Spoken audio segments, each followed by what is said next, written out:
नमस्कार, मैं हूं विजय श्री और स्वागत है आपका सियासत नगरी में। महाराष्ट्र की राजनीति में इन दिनों हलचल तेज हो गई है। मुख्यमंत्री देवेंद्र फडणवीस और डिप्टी सीएम एकनाथ शिंदे के रिश्तों में सब कुछ ठीक नहीं दिख रहा।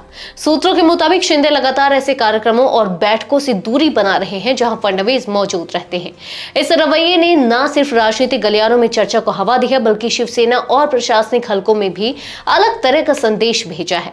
हाल में पुणे में डबल ब्रिज के उद्घाटन का बड़ा कार्यक्रम था। मंच पर फडणवीस मौजूद थे, लेकिन शिंदे वहां नहीं पहुंचे। इसी तरह छत्रपति संभाजीनगर में मराठवाड़ा के लिए ड्रिंकिंग वाटर प्रोजेक्ट लॉन्च होना था। कार्यक्रम में दोनों नेताओं की मौजूदगी तय थी, लेकिन शिंदे वहां भी नजर नहीं आए।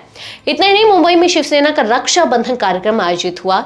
यह पार्टी का महत्वपूर्ण आयोजन था, जिसमें बड़ी संख्या में कार्यकर्ता और नेता जुटे, लेकिन शिंदे की गैर हाजिरी ने सभी को निराश किया।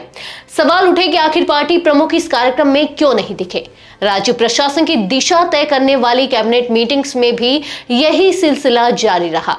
खबर है कि शिंदे लगातार दो अहम बैठकों से गैर हाजिर रहे। इनमें से एक कानून व्यवस्था की समीक्षा को लेकर मुख्यमंत्री ने बुलाई थी। शिंदे की अनुपस्थिति ने सरकार की कार्यप्रणाली पर भी सवाल खड़े कर दिए हैं।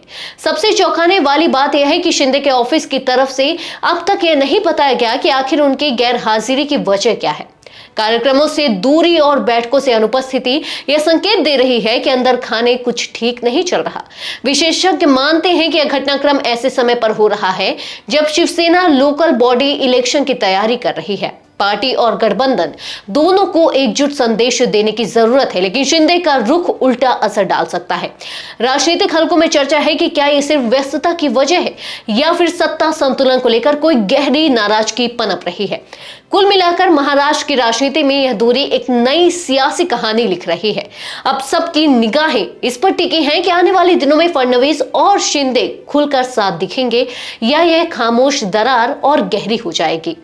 आज के लिए बस इतना ही। अगर आपके इलाके में कोई राजनीतिक लापरवाही, भ्रष्टाचार या जनहित से जुड़ी समस्या है तो आप चुप मत रहिए, अपनी शिकायत हमें भेजिए। सियासत नगरी आपकी आवाज को मंच देगा और जवाबदेही तय करेगा, क्योंकि अब हर सवाल होगा सीधा सत्ता से।